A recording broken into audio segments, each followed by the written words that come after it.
O calor intenso da tarde envolvia Félix enquanto ele explorava as ruínas maias escondidas na selva de Sucaton. O suor escorria de sua testa, mas ele seguia em frente com firmeza, usando um chapéu de abas largas e uma camisa leve. O canto dos pássaros tropicais e o zumbido dos insetos preenchiam o ar, e o cheiro de terra úmida e folhas secas impregnava o ambiente. A vegetação densa ao redor da pirâmide de pedra parecia engolir tudo, enquanto o sol batia forte nas antigas pedras. A cena antiga e misteriosa evocava um sentimento de reverência e curiosidade. Ao passar a mão por uma fenda na parede, ele sentiu algo metálico. Tirou um artefato enferrujado com marcas desgastadas no cabo. Sem entender bem o que era, guardou no bolso, pensando se era apenas mais um objeto sem valor ou algo que poderia mudar sua vida.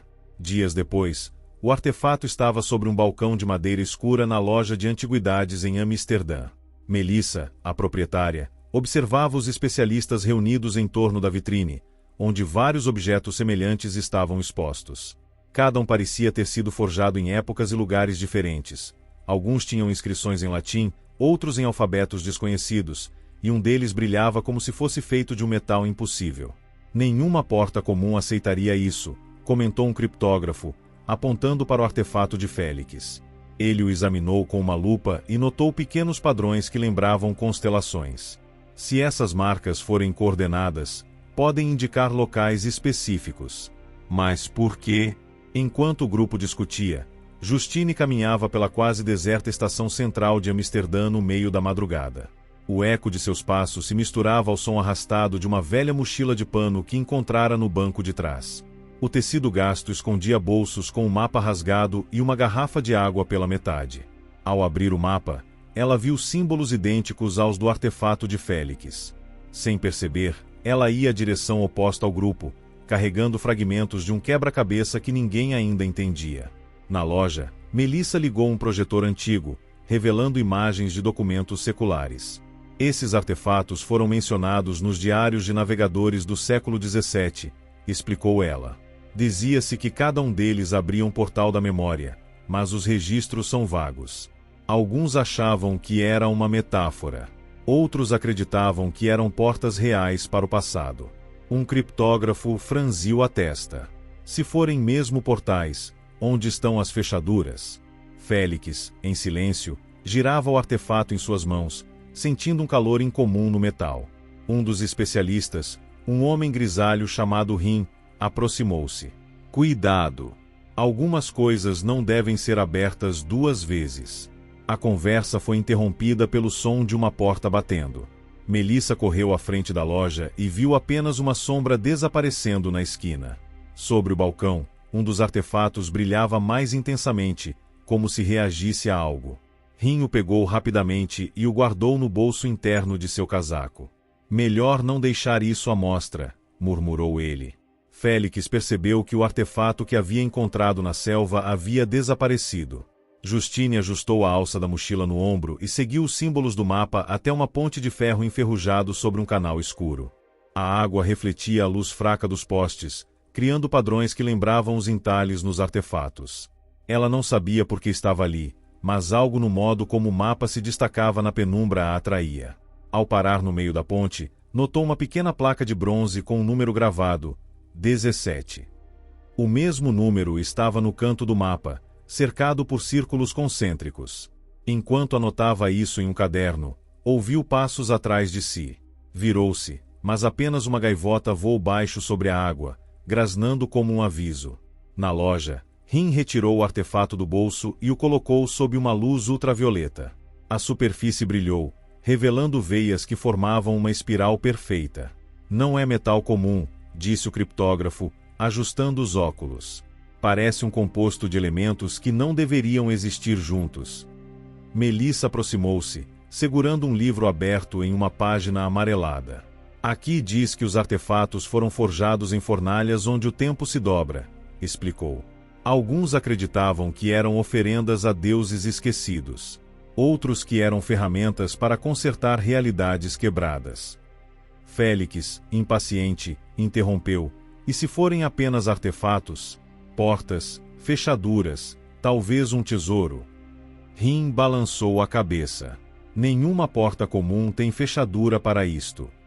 Enquanto isso, em um laboratório subterrâneo nos arredores da cidade, uma equipe de cientistas analisava um dos artefatos roubados da loja semanas antes. Submeteram-no a testes de ressonância magnética, mas o objeto desapareceu durante o processo, deixando apenas uma mancha de ferrugem no equipamento. O relatório final continha apenas uma frase: anomalia não identificada. Encerrar projeto. Justine chegou a um armazém abandonado marcado com o mesmo número da ponte. A porta rangia com o vento, e dentro havia fileiras de caixas empoeiradas e um cheiro forte de óleo diesel. No centro, uma mesa de madeira sustentava um diário aberto. As páginas estavam cobertas de desenhos de artefatos idênticos aos da loja, cada um acompanhado de coordenadas e datas que variavam do século 17 a 2023. Ao folhear, encontrou uma nota solta: o artefato não abre portas. Ele revela o que já foi aberto.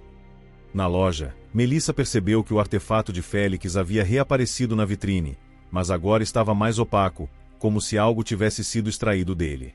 Rim, pálido, murmurou: eles escolhem para quem brilham. Do lado de fora, um homem de sobretudo preto observava a vitrine, anotando algo em um bloco. Quando Melissa saiu para confrontá-lo, ele desapareceu em uma rua lateral, deixando para trás um envelope com o símbolo de uma fechadura sem buraco. Félix, determinado, levou seu artefato a um museu de artefatos marítimos. Um curador confirmou que o padrão de ferrugem coincidia com o de objetos usados em navios negreiros do século XVIII, mas com uma diferença: estes entalhes não são decorativos. São coordenadas geográficas. Ao cruzar os dados com o diário de um navegador, Félix descobriu que apontavam para uma ilha no Caribe, onde registros falavam de um tesouro que não podia ser tocado. Justine, ao comparar o mapa com as coordenadas do diário, percebeu que todas convergiam para a mesma ilha. Comprou uma passagem de última hora, sem saber que Rim e o homem de sobretudo fizeram o mesmo. Na loja vazia, Melissa guardou os artefatos em um cofre, mas um deles escapou, deslizando pelo chão até parar sob um armário. Quando se abaixou para pegá-lo, viu algo gravado na parede atrás do móvel: quem procura perde. Quem perde encontra. O navio balançava sob o céu cinzento do Caribe quando Félix, Justine e Rim se encontraram no deck, cada um carregando um artefato diferente. O homem de sobretudo preto os observava de longe, folheando um caderno com anotações cifradas. No horizonte, a ilha surgia, uma massa verde escura cercada por recifes afiados como dentes. Ao desembarcarem, seguiram os símbolos do mapa até uma caverna escondida pela maré baixa. No interior, as paredes de pedra exibiam fendas com formatos idênticos aos artefatos. Justine inseriu o objeto da mochila em uma fenda próxima ao chão.